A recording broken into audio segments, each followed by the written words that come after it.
Hello, hello, hello, everyone. I hope that you all are having an amazing, unseasonably warm day here if you are watching from Indianapolis. My name is Ebony Chappelle. I am Director of Programs and Communication for Leadership Indianapolis, and you are tuned into the Convo. This is our very first Convo of 2022. We are streaming right now live on both Facebook and YouTube.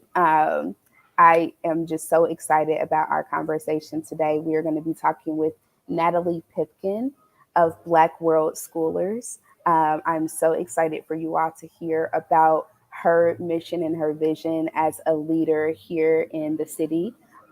If you have any questions or comments throughout my chat with Natalie, you can drop them into the chat box. If you just want to say hi, and let us know that you're here and listening, that is great as well. So, the convo is our opportunity to speak to people that are making things happen here in the city and to introduce you to their work. So, this is just a great opportunity for that. I will be sharing links to Natalie's work and to her website afterwards so you can stay in touch with everything that she has going on. But without further ado, I will bring onto the stream Natalie Pipkin of Black WorldSchoolers. Hi, Natalie. How are you? Hello, hello. I'm doing great. How are you doing? I am doing wonderful. You know, this weather works wonders on me when the sun is shining and it's so Yes. beautiful. So I hope that you have an opportunity to soak it up today. I hear we're supposed to get some snow in a little bit, so we got to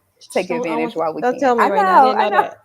I didn't know that. That's how I felt when somebody told me. I was like, I don't I didn't pay attention to the weather because sometimes I just like to live in the moment. hmm So yeah. But anywho, we're gonna live in this moment and Yes. find out about the amazing work that you are doing. So for those that are not familiar, introduce yourself a little bit and give us the background on Black World Schoolers. Yes. Well, I'm Natalie Pipkin, and I am the mama behind Black World Schoolers Mobile Bookstore. We're currently an online store and soon to be a bookstore on wheels. And Awesome. we curate stories, we share stories that uplift Black life, Black heritage, and Black joy. Awesome, awesome. And before we get into a little bit deeper around the literacy and education piece of it, why do you think it is so significant to have avenues to talk about Black culture and Black joy? Man, oh, there because we've been told a lie for centuries about who we are and who we're not. And I think like the worst part of that lie is not um, that we've been told it for so long that we now believe it, right? Mm, So, uh, disrupting that dominant narrative, dismantling that lie, you're talking about hundreds of years of that. That's a lot of work we got to put in to reverse that, right? yeah. So it's important. That's a huge reason why it's important because those lies shape how we see ourselves and how we see each other, Hmm. and that's to me that's the core, the root of everything, So Absolutely, absolutely. So, I want to talk with you about the work that you do with books. I was a kid growing up that was a voracious reader. I feel like reading really can be an avenue, and literacy can be an avenue to living your best life, for lack of a better phrase. So, talk to us about the importance of literacy and culturally competent education for not only our young people, but for ourselves as civic leaders who want to see a difference in the world. yes, you know what? Do you mind if I give a background to how No, we got into? absolutely. Go I'm going to say ahead. it might help with that question. Yes. Um, my children were enrolled in traditional school, specifically private classical school, which I didn't know a lot about at the time.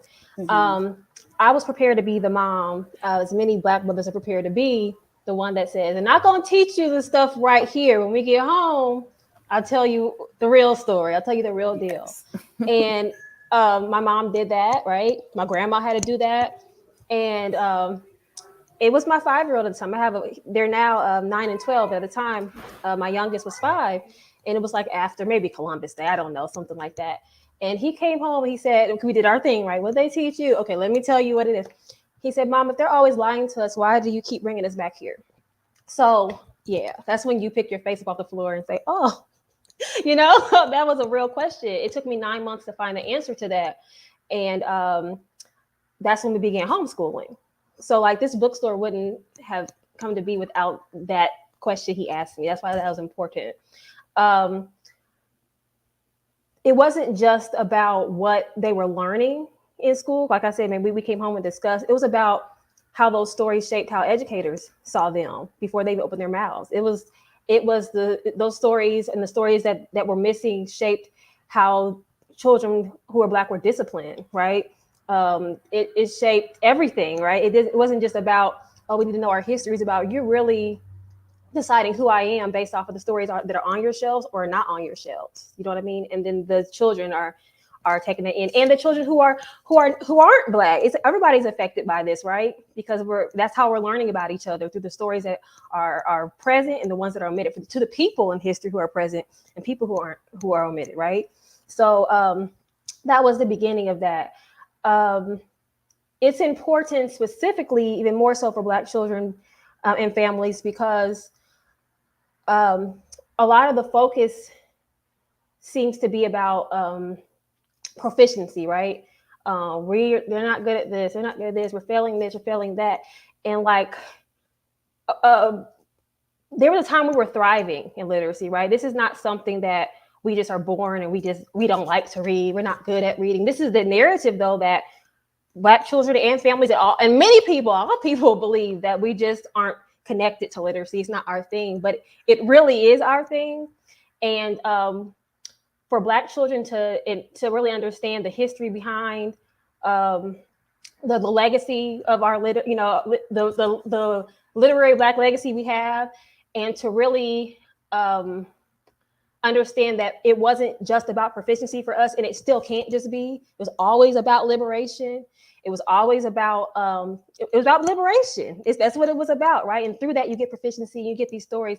But literacy has been a tool for liberation, and it still can be. And I think that's why this cultural competency piece it's more than just like the representation of, oh, I see my face in the story. It's like literally these stories can shift my thinking and liberate me and people around me, and if Black people are well, we'll all be good. Yeah, absolutely. And I think you bring up such an excellent point about how we're all people, no matter what your race or ethnicity is, we're all interconnected. And if we have the tools and the skills needed to learn in a way that is, benefiting us positively, it has ripple effects, into the rest of Absolutely. society. I want to talk about your bookstore in a minute because I think that's just such a huge deal. But before that, for parents that may be listening or people that have young people in their lives in other ways, what tips would you give for starting to create that more well balanced environment if there are things that they aren't getting in the traditional educational system? Oh, so many tips.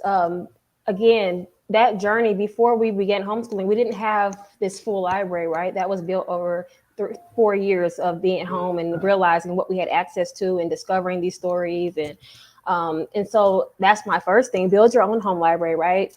Even this during the pandemic, when schools shut down, we saw the importance. We couldn't go to the library, right? We see the importance of owning book ownership. We see that, and again, looking back at when we thrive, we see how churches were spaces where we learned how to read, or we created small literary societies to learn how to read or to dig into stories that weren't being taught to us.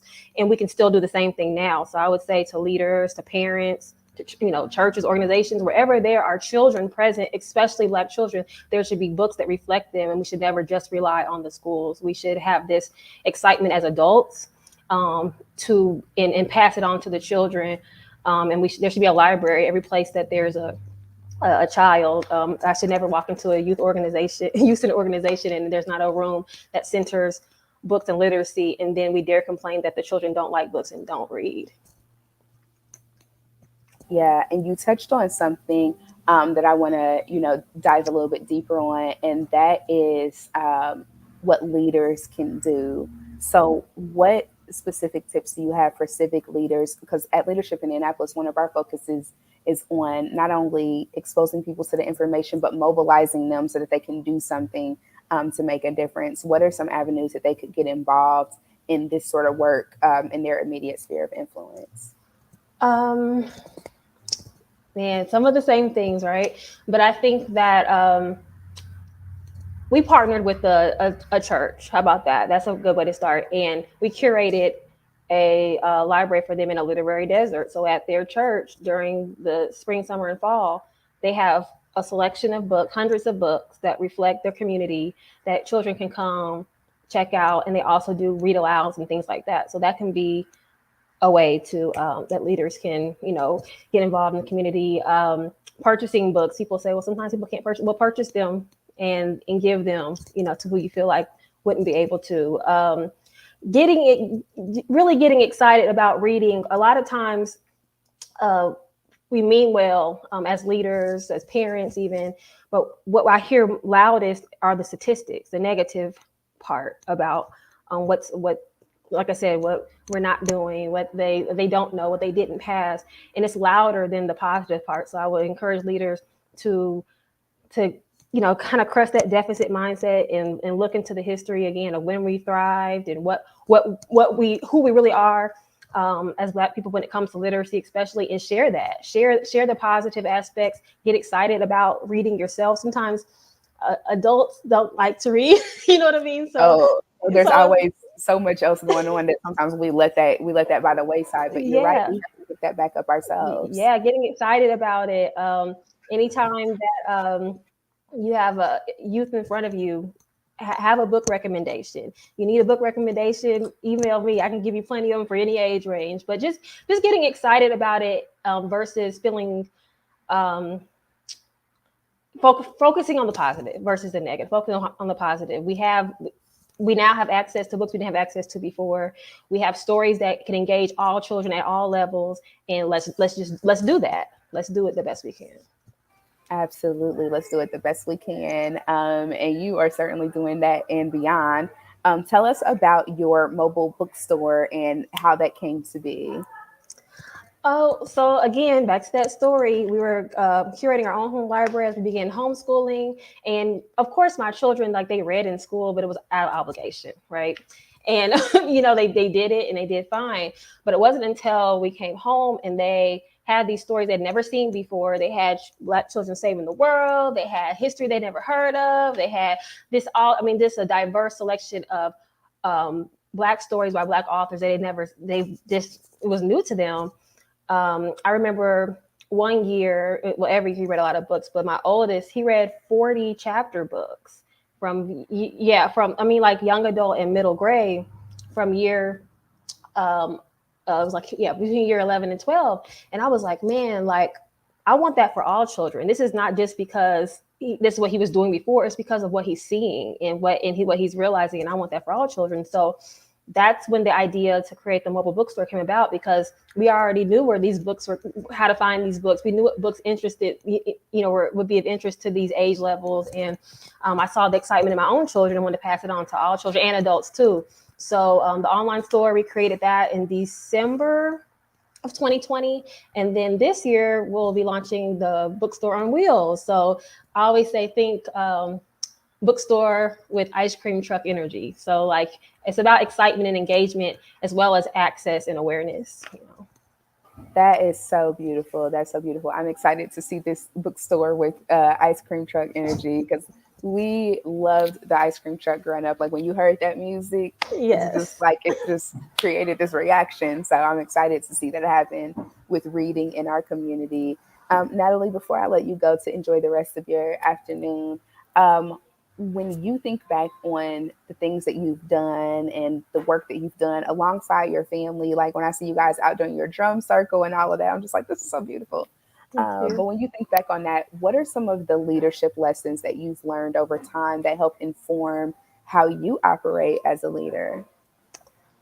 Man, and I like you said, the drum circle. I almost forget. COVID almost makes you forget about that because we've done it less. But yeah, everything that we do is an extension of our Liberation Center way of living and learning. So whatever happens in this house is not just for this house. I have to figure out a way to extend it to the world around me. Because if it works here, it can work everywhere. So there's so many lessons, but a quote that stays with me like all the time, Dr. John Henrik Clark, take what you do best and do it for your people. And that's what I do. Um, and that's what as I'm raising my children, they're seeing and they're participating in now, but I hope that they continue to do, because as long as oppression exists, liberation is a goal, and that's the only way I believe we can really get free. Well, what a fabulous way to wrap us up, Natalie. Thank you so much for your time and your Thank energy. you. Absolutely. You all, I have dropped Natalie's website in the chat, blackworldschoolers.com. Be sure to go online, find out about how you can get involved, how you can purchase some books for the young people in your life, so that they can learn about the richness of our collectiveness as a whole human people. And Um, follow us on Instagram so you can find out where our pop-up shops are or where we're going to be next in the progress of the bookstore on wheels. Awesome. What's the Instagram page? Black WorldSchoolers _bookstore. Underscore bookstore. Awesome. We will be sure to share that on our website as well, where we put the rebroadcast of this conversation. But thank you again, Natalie. Have a Thank good you. one. You too. Yes. So again, I want to say a huge thank you to Natalie Pipkin of Black World Schoolers for being on this episode of the Convo. You can find out more about Black World Schoolers at blackworldschoolers.com. I have dropped that website link in the chat. You can also learn more about Leadership Indianapolis at leadershipindianapolis.com. Have a great afternoon, everyone. Take care. Bye-bye.